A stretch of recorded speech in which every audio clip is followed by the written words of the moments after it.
Welcome everyone to the NBSO Americas Dialogue about agriculture. This is the fifth edition of this year and the second of season 2, where we focus on sectors. It's great to see many new faces. I also see some familiar faces, so it's also great to have you back. Well, this initiative is organized for Dutch companies that are interested in expanding their business into the Americas. And today we'll make a trip along 6 regions to look at the agricultural sector. First, let me explain a little bit about the format. We will start with a central presentation where you will be provided with an update of the agriculture sectors and opportunities in 6 regions. So that's in 4 countries. So we have Los Angeles and Texas. Then we have our colleagues in Querétaro, Mexico. In Brazil, we have Belo Hortizonte and Porto Alegre. And finally, my home country, Argentina. Thereafter, it's the part where you will have to do the speaking. So that's 2 breakout sessions, each one of 15 minutes. And in each breakout room, you will be joining the local experts of the NBSO office and also other entrepreneurs. So after the first breakout session, we will come back together, like to the central hall, and it will take a few minutes to be transferred to the second breakout room. Then we'll have a wrap up, and finally we have the fireside chat. And at the fireside chat, well, it's optional. You can stay to have some informal chats and get to know other people. Let me tell shortly about the NBSO network. NBSO stands for Netherlands Business Support Office. So we're a trade office of the Dutch government. And we are located at places where there's no embassy or consulate, but there are opportunities for Dutch businesses. We are funded and coordinated by the RVO, which is the Dutch Enterprise Agency, and we form part of the Dutch economic network of each country. So we work closely together with the embassy and the consulates that are present in our countries. And the objective, of course, is to help Dutch companies to expand their business. And for example, we help with providing market information, highlighting business opportunities. We share our network contacts. We do matchmaking, and we also provide local support if you come to visit us in our regions.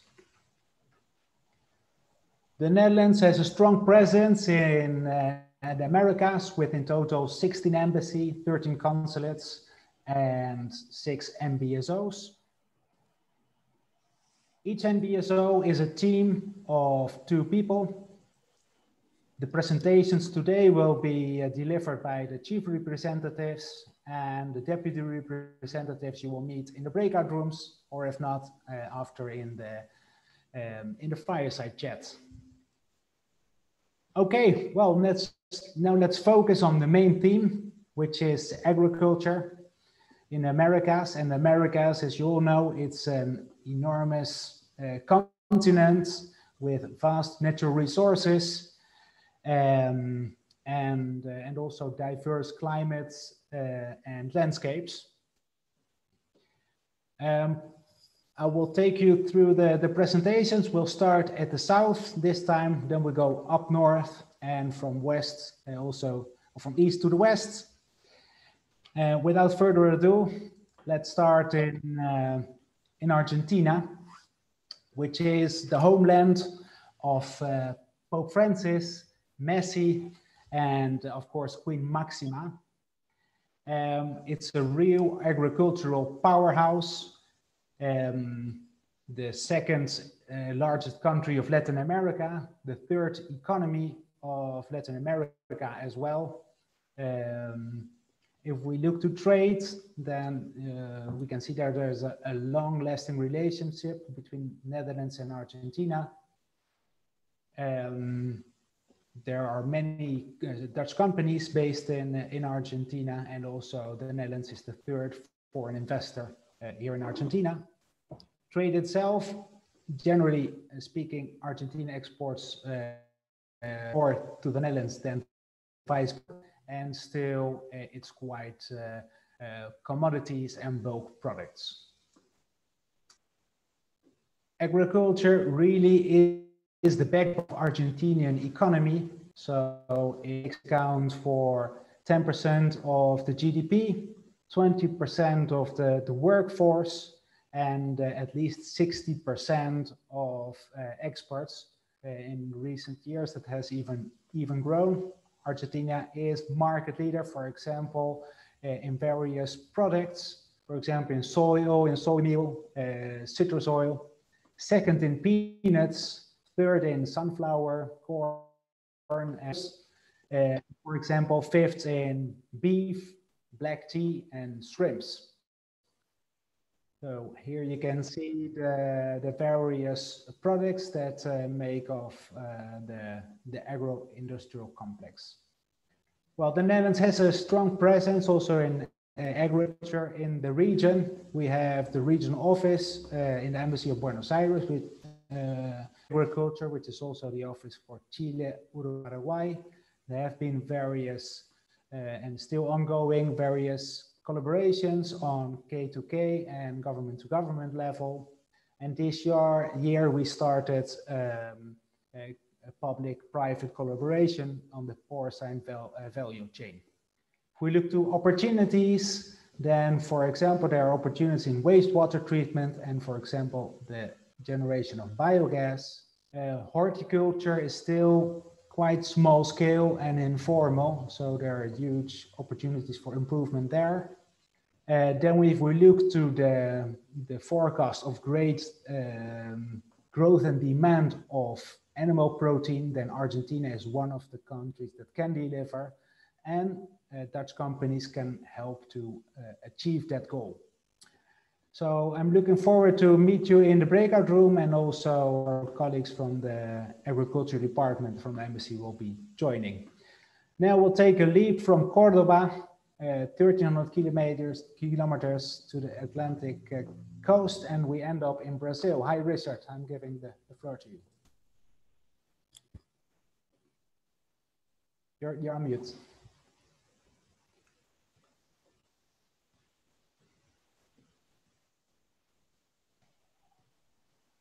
Thank you, neighbor from the southwest, and hello everyone from Porto Alegre now in the south of Brazil. This is quite a large area, bigger than France, but with only 30 million inhabitants. So that means a lot of space for agriculture. And this area is well known for its high quality of life standards, the business climate, and agriculture. And also for its cooler weather. It rains regularly and temperatures can be like the Netherlands at times. So I really feel at home here. And the first Dutch people arrived here a long time ago, hundreds of years actually, but only 22 years ago in 1998, this NBSO was established. And that was after the Dutch communities and the Brazilians asked for it. So Europeans with their knowledge and solutions are very welcome here. So what can you find here? First of all, fertile soil and lots of space. It's a nice location along the coast with many rivers and natural ports. And many people here arrived from other countries, Germany, Italy, and the Netherlands, and became very successful very quickly, growing vegetables, fruits, coffee, sugar, soy, rice.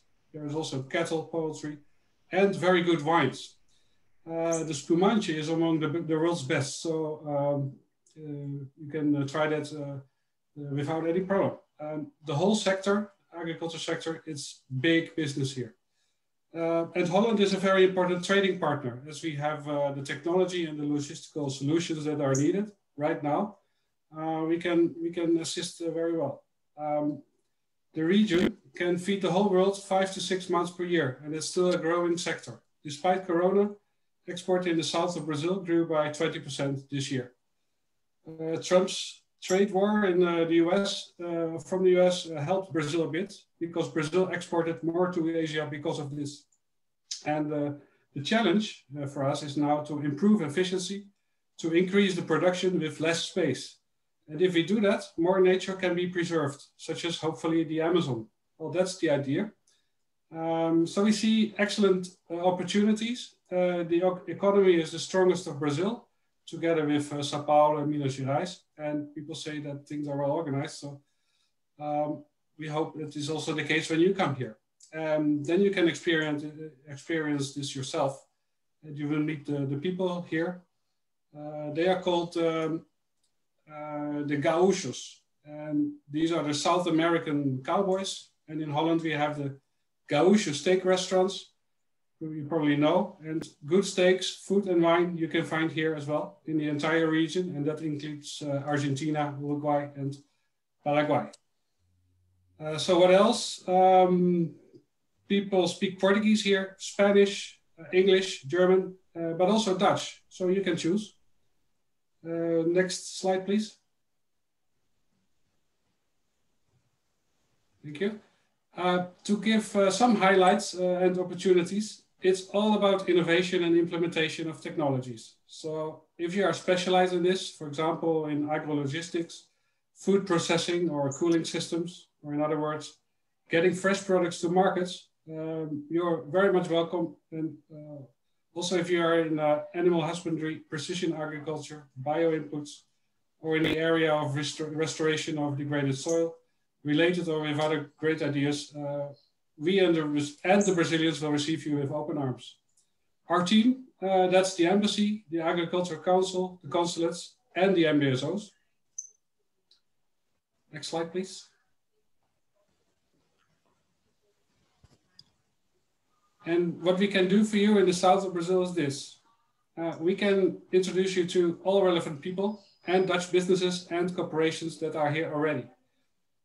You can present your solutions, work with Wageningen University and others, and get started very quickly. So it's a unique opportunity, I think, and we hope you will consider this.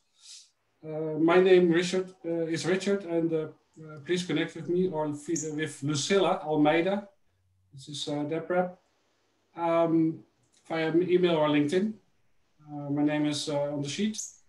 And we can schedule a call, visit, or presentation can be online as well. And we're happy to help. So hope to see you there.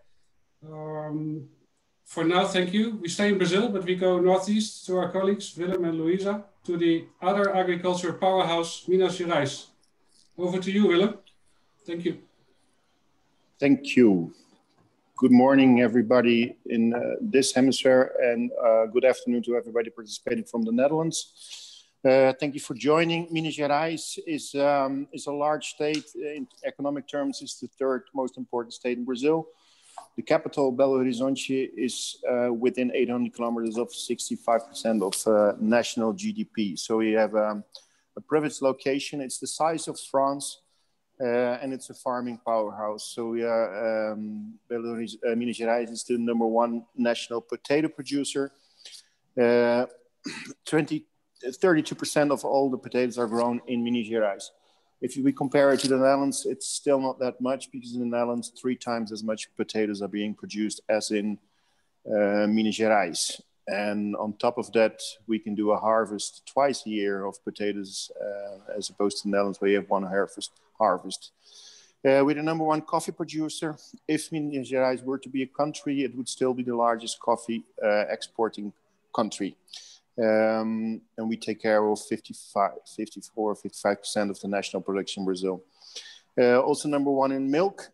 So there's also opportunities for milk processing equipment, etc. Next slide, please.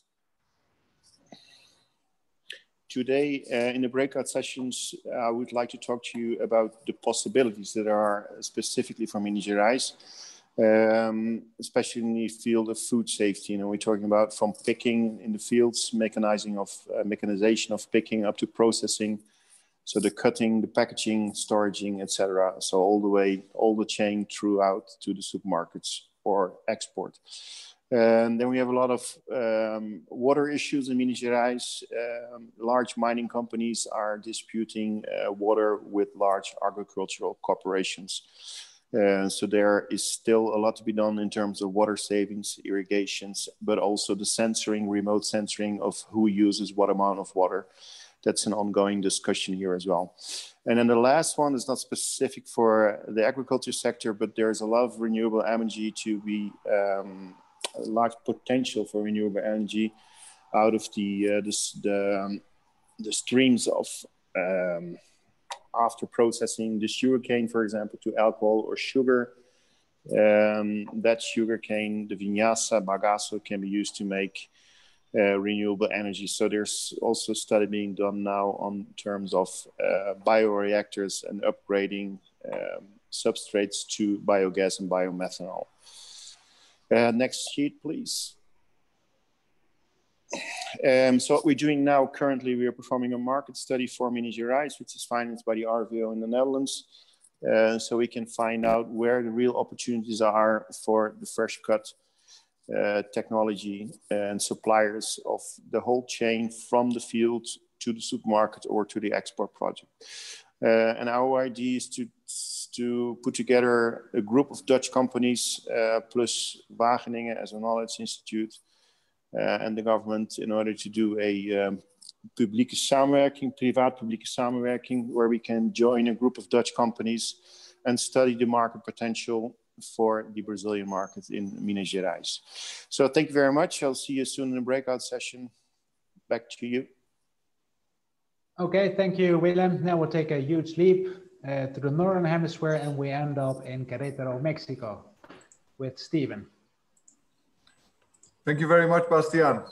Welcome everybody to Mexico. Mexico, a big country, also, as previously mentioned by the others, a powerhouse in the agricultural sector. Mexico is almost 50 times bigger than the Netherlands. And if you look at the agricultural sector, it's around 10.5% of the gross domestic product. On the image, you can see more or less in which region, which products are produced. So it's very diverse. And to mention, there's a big focus also nowadays on organic agro, with a lot of companies present. And there's a lot of Dutch companies already active in Mexico. So together with the agricultural team of the Dutch embassy that is present also in this meeting, we organized last week a digital trade mission where over 200 companies participated to see about the Mexican agriculture sector and to talk with Mexican companies. So within those 200 companies, there were also Mexican companies, and we did a lot of matchmaking, and I'll talk a little bit more about that in a second. Mexico is if you look at the exporter of agro-foods, we're at the 10th place worldwide, and the focus is on obviously avocado, tomato, tequila, and beer. So Heineken is the biggest brewery of all of Heineken. It stands in Mexico, so it's a big market for them. And we have a new TMEC, the new NAFTA in place with our very friendly neighbors of the USA and Canada. So that means we can still export agricultural products to the US and Canada with low import rates to none. Next slide, please. So yeah, as the Dutch are mostly focused on the protected agricultural in Mexico, I will share some numbers. So there's around 42,000 hectares protected agricultural distributed in 32 states. It's a huge improvement because in 2003 that was just 132. So it's growing rapidly, and there's almost 450,000 Mexicans working in this sector, and their focus is on Sinaloa Jalisco, Michoacan, Guanajuato, Mexico, Querétaro. It's almost everywhere. And if you can see on the diagram on the right, so most of it is tomato, pepino, which is cucumber, and green chili. So that's almost the lion part of the production in Mexico in the protected agriculture. Next slide, please. So if I can mention some opportunities, I would mention that there's now a direct sea route between Mexico and the Netherlands. In the past, there wasn't. So it went through the US to get to Rotterdam, which meant it took 21 days. Now with the direct sea route, it dropped down to 12. So it's better now to send fresh produce from Mexico to the Netherlands. The World Hortizonte will open in my state, Querétaro. On the right, you can see an MOU, which we signed last week together with a Mexican university, SciCor, that will help the World Hortizonte take off in Mexico. And the agricultural sector is basically the only industry that is still growing despite COVID. The numbers are still going up, so that's good. And the Mexicans love the Dutch technology, so almost all Mexicans are familiar with them. And we saw that also last week in the mission, where a lot of Mexican companies participated, and well, they're already very familiar with our technology, and they like it. So that's a big plus. Additional to that is that the Green Tech from the Amsterdam Rai will host their first edition of their Green Tech Americas in Querétaro, and that is planned for 2021. They were supposed to do that in 2020, but because of the COVID, they postponed to 2021. So we will have a big Dutch community there, and hope to welcome you all there. And for other questions, I will see you all in the breakout room. Thank you, Bastiaan. Back to you. Okay, thank you. And close to Mexico is Saskia Pardans in Houston, Texas. Hi, Saskia.